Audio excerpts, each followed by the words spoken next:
Hello everyone, and welcome to the second video of this 3-part series that shows how I got back from Okayama City to Yokohama in a single day, only while using commuter trains or local trains. In this section, I'll be going from Kyoto Station to Toyohashi Station. This river over here is called the Seta River, and it flows out of Lake Biwa. And this has served a very significant role in the history of Japan. And even though I'm actually filming in the wrong direction, there's a bridge called the Seta no Karahashi Bridge just south of the railroad bridge. And even though the scene already ended, just to finish explaining, for centuries, this bridge provided a shortcut for those traveling between Kyoto and any city towards its east. And this also gave this bridge strategic significance, since anyone trying to attack Kyoto would have to cross this bridge or take an extra detour. And yes, it is snowing a lot. The weather changes very frequently over here, just like I said before, and this is what it looks like inside the cars. You can see that the seats run perpendicular to the direction that we're heading, and this is what it looks like at the edge. The seats on the edge, you actually can't change the direction, but then for the seats that we showed previously, you can actually adjust it so that it faces the direction that you're going. And this is the washroom. I always like to show the washroom in each train, so this is my favorite part. You can't smoke in these washrooms, and you can also lock it with this key over here, and it's completely electronic. You can push the buttons in order to open the door and close it, and I'm just going to show you what it looks like inside as well. Now I've moved towards the middle of the train where two trains are joined together. You can actually look into the conductor seat or the driver's seat of this train, even though no one's using it, it's because it's in the middle. You can actually see how the accelerator is on the left and the brakes are on the right, and you can also see the speed meter change according to how fast we're going. I feel that it's pretty cool how you can look into the driver's seat, just because it can give me an idea of how people actually use it. And now it's snowing a lot, and if you just remember how sunny it was in Kyoto just 30 minutes ago, it's crazy how the weather changes so quickly. And you can see how the snow is starting to accumulate in between the rails as well. Thankfully, the railroad over here is very snowproof, so it does not stop very easily. But man, it's really starting to storm outside, and it's looking quite chilly.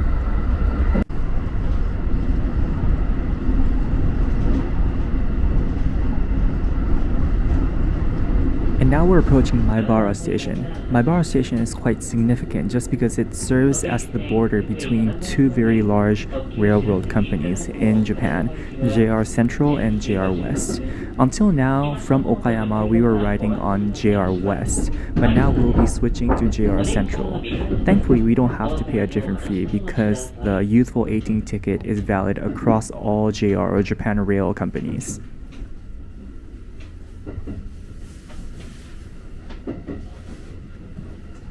Okay, now we've arrived at Maibara Station, and you can see a lot of people, actually no, well, two people running. A lot of people tend to be in a rush in Maibara Station just because you can also transfer to bullet trains or the Shinkansen here, but then you are not given that much time. Our next train will take us to Ogaki. Between Maibara and Ogaki, we will be crossing through a mountain range. Well, that being said, it's not a really large mountain range.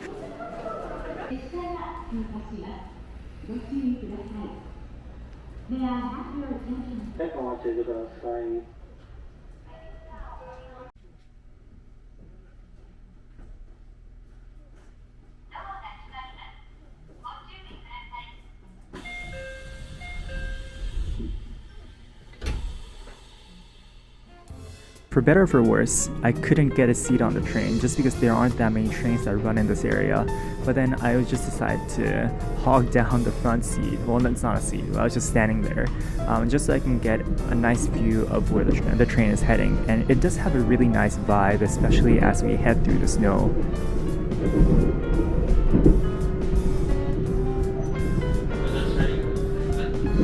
From the other side, we can see another train approaching. This is the Limited Express Shirasagi, which heads from the Nagoya region towards Kanazawa, I believe, which is in the Hokuriku region. And now we're approaching Sekigahara. Sekigahara is very important in terms of Japanese history because the Battle of Sekigahara was the largest battle in Japanese feudal history, and it is regarded very often as its most important. And this is because the Toyotomi defeat, one of the really important feudal lords, I guess. He lost against the Tokugawa feudal lord, and that led to the establishment of the Tokugawa shogunate and also towards the beginning of the Edo period. And you can see all the names of the lords over here, even though you're not given too much time. And once we finish going through the mountain range, you can actually see that there's like no snow, and all that happened within 30 minutes. Once again, the weather changes really, really quickly in this area.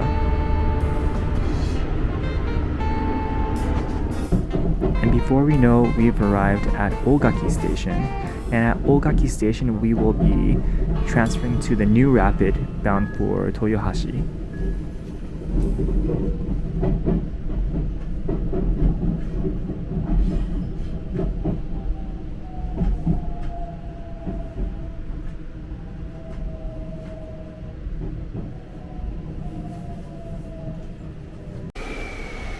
Now we're switching trains to the new rapid, and even though the name is the same in JR West and JR Central, in JR Central this train is called the new rapid, while in JR West it's called the special rapid.